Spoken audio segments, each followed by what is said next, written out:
Today, I'm going to be making orange brownies. These are the orange brownies. This recipe is from the July-August 2006 edition of Cooking with Paula Deen. Now, I know this is supposed to be a summer recipe. However, oranges for me have always been a winter thing. And I guess because we've gotten them in Christmas stockings before, my parents always said they got orange in their Christmas stocking. So oranges for me have always been more common around Christmas as well as the summer. So that's why when I saw this recipe, it's like I have to do this even though I'm currently filming in the holiday season. For this recipe, you need 1.5 cups of all-purpose flour, 2 cups of sugar, 1 teaspoon of salt, 2 sticks of butter softened, 4 eggs, 2 teaspoons of orange extract, pure orange extract, and I'm using the McCormick, that's what we had. And then you need 1 teaspoon of grated orange zest. I'll tell you more about that in just a second. That is for your brownie mix. And then you're gonna have a glaze. So for your glaze, you need 1 cup of confectioner's sugar, 2 tablespoons of orange juice, and this is from Aldi, and I got the pulp free just because we're gonna use it in a glaze. I didn't want any pulp, but it is 100% orange juice. So 2 tablespoons of that, and then another 1 teaspoon of grated orange zest. It's right there. And so what I wanna tell you is just buy 1 orange and just zest the whole outside and just half it, and that's gonna be plenty. You want to preheat your oven to 350 degrees, and you want to grease a 13 by 9 by 2 inch pan. So I use the Great Value vegetable oil, so you'll need that as well, and then set that to the side. So in a mixer, we're going to mix together our flour, sugar, and salt.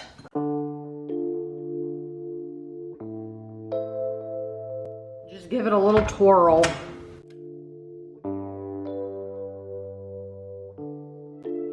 Mix in the rest of our ingredients. So you're going to take your eggs, butter, your orange extract, and your orange zest, and we're going to mix it all together until it's combined. So I'm going to go ahead before I start it up and add my butter.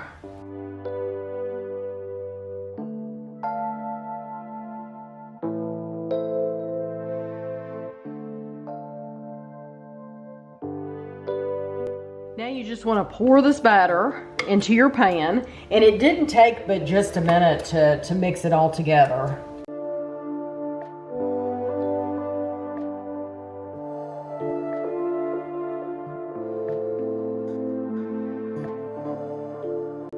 So now you want to bake this for 30 minutes or until light golden brown and set.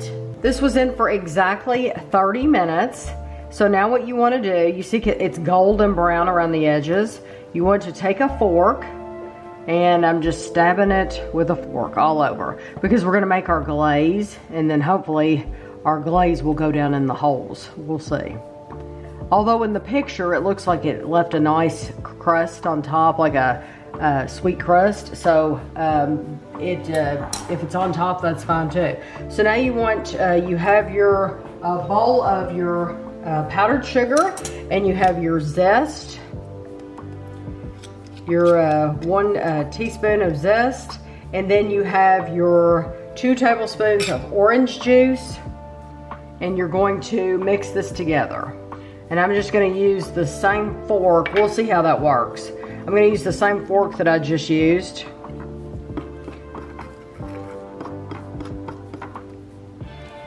And just mix this together until you don't see any more of that, the powdered sugar.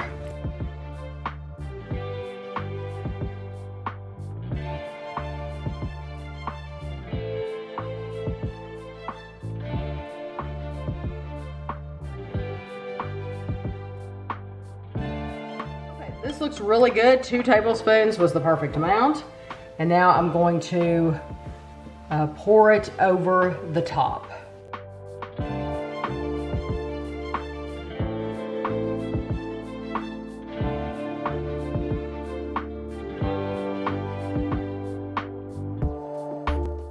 moved over to one of these spatulas because I want to make sure I got it all out. And I'm just gonna lightly go over this and make sure that it's all covered.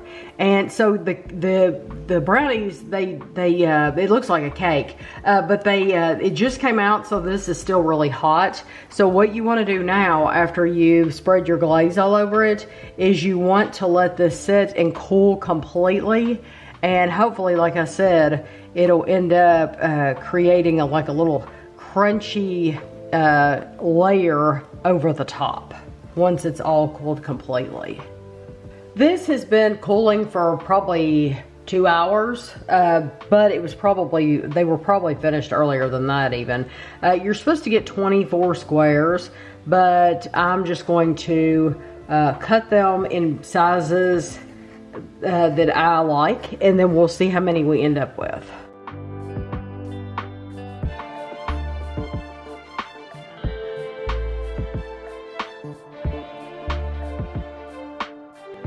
18, but I cut mine a lot bigger than a lot of people would, so just know that you can cut them smaller if you want to.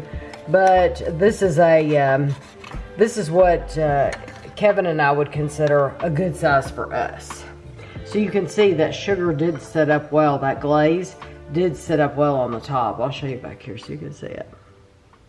I think my brownies look like these, except they used orange peel for decoration, and they don't say anywhere in here, even at the end, they do not say to use orange peel for the decoration. So I just wanted you to know that if you want the pieces for a picture or something, then that's really all it's for. That's all that it's for, yeah, because you're not gonna eat that. But this is a section, Cooking with Paula Deen, this is a section called From My Friends, and this is what she said. I had the opportunity to make so many new friends in the restaurant. Robin Wilson from Altamonte Springs, Florida, I'm sure I did not say that correctly, I've never heard of it, is one of those. Robin was one of 100 finalists in the 39th Pillsbury Bake Off, where she won a side-by-side refrigerator and a trip to San Francisco. As she and her husband were enjoying lunch at the Lady and Sons, she mentioned her orange brownies, and I was happy to share the recipe. So that is where this comes from Robin Wilson. So here we go. You ready? There's no calories, anything like that. Just enjoy the brownie. Mm-hmm. Or the blondie. I can tell you that there was some batter left on my little spatula, and it's wonderful. Like raw, not the glaze, the actual brownie batter. It is terrific raw, uncooked. I love the flavor.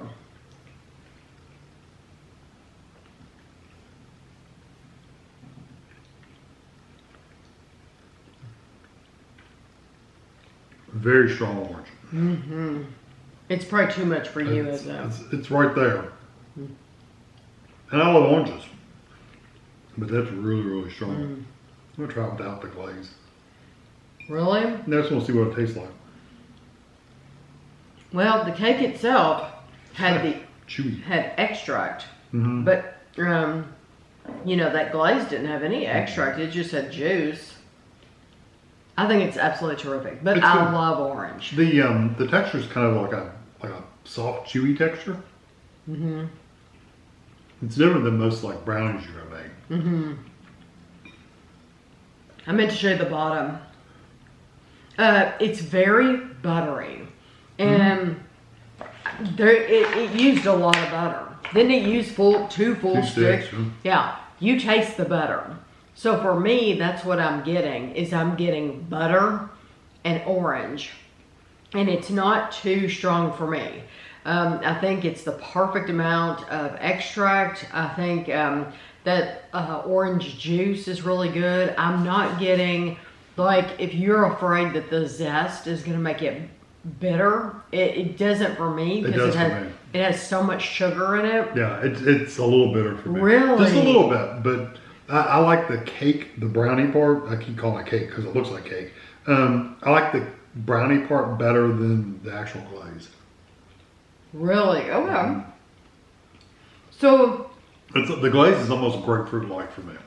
oh, That's how bitter it is. okay, it's not for me at Yeah. all. So, you know, everybody's taste buds are different. Yes, so it's not for me at all. It's not grapefruity at all to me. So if you wanted to do it without the glaze, you absolutely could. I love the texture though. So maybe before you glaze the whole thing, maybe, well, it's going to be warm, but you could still eat it warm right out of the oven. But you could try a little piece to see how, if you're going to, or try a little bit of that glaze.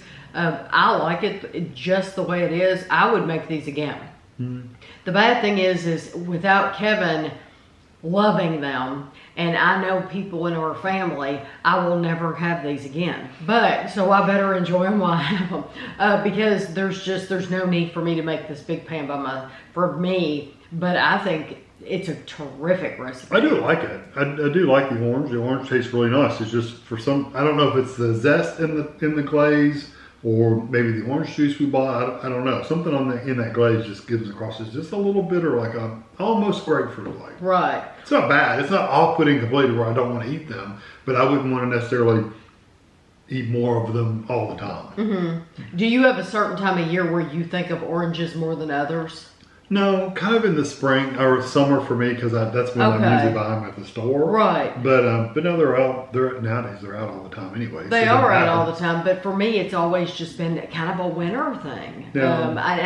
That's just a thing. Stocking stuffers and stuff like that. Yeah, I can understand that. It's always been like a Christmas thing. So I think these are perfect, though. If you watch our reviews and you have more taste like I do than Kevin, because he is more sensitive to other flavors, then you will really like them. So I hope you enjoyed the video, and thanks for watching.